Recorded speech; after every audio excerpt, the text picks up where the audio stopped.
The convicted kidnapper and rapist featured in the American Nightmare Netflix documentary has yet another rape conviction, this one for a Sacramento County crime when Matthew Muller was just 16 years old. Now, Muller's case first made national news 10 years ago when Vallejo police did not believe his kidnapping victims, Denise Huskins and Aaron Quinn. But he was eventually convicted of Huskins' sexual assault and other attacks in the Bay Area. KCRA 3's Michelle Bandor has been following this case as Muller confessed to even more crimes. So, Michelle, what happened in Sacramento County back in the 90s and why the confession now? Well, Lisa, as you know, there is a lot to sort out here. So first, let's start with Matthew Muller's latest conviction and now his second life sentence here in Sacramento County. He pled guilty yesterday to crimes related to kidnapping and sexual assault by gunpoint at Folsom Lake in 1993 when he was 16 years old. The victims, I'm told, were also teenagers at the time. Now, this is video of Muller, who's now 48 years old, when he appeared in court last December in Santa Clara County for 2 sexual assaults from 2009. The Sacramento County District Attorney says in 1993 near Folsom Lake, Muller ordered 2 young campers by gunpoint out of their tent.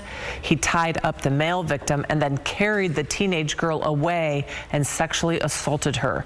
The crime stayed cold for more than 30 years until the case of American Nightmare victims Denise Huskins and Aaron Quinn. Despite being called liars and publicly humiliated by Vallejo police, the couple has been on a crusade to solve other crimes committed by Muller. Now, DA Tin Ho says the latest victims were shocked when they found out about the charges, and in court yesterday they gave a victim impact statement.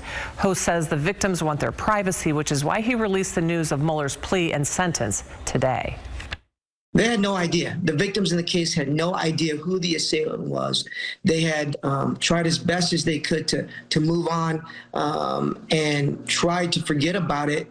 And they had no idea who it was. They thought the case had gone cold. And it did for a very, very long time. And so I do give recognition and I do give gratitude to Denise and Aaron Quinn, for their continual efforts to really bring Mr. Muller to justice and also to the DA of El Dorado and the Seaside Chief, because that started the ball rolling in terms of their conversations with Mr. Muller. So even though there was no DNA evidence in this 1993 case, Ho tells me that their cold case science and technology unit is conducting additional DNA testing to the Muller case in general, since all the law enforcement involved and the Quinns believe there are more victims. So in the Sacramento County case, Muller received a sentence of 11 years to life for those Folsom Lake crimes.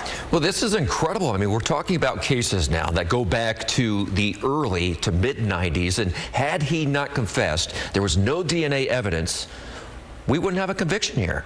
Yeah, that's right. Denise Huskins has always said that Muller told her while in captivity at Lake Tahoe that there are other victims, and that he did end up confessing to several in letters he exchanged with the Seaside Police Chief this past year, as well as an in-person interview with the FBI and the El Dorado County District Attorney. Now, with that Folsom Lake couple, that makes 8 victims so far. He still faces charges in a Contra Costa County case that happened after the Quinns kidnapping. Well, you got to wonder how many other cases there are out there. All right, Michelle, thank you. Muller's latest sentence is to be served at the same time as his life sentence from Santa Clara County and the 40-year federal sentence for the Denise Huskins and Aaron Quinn case.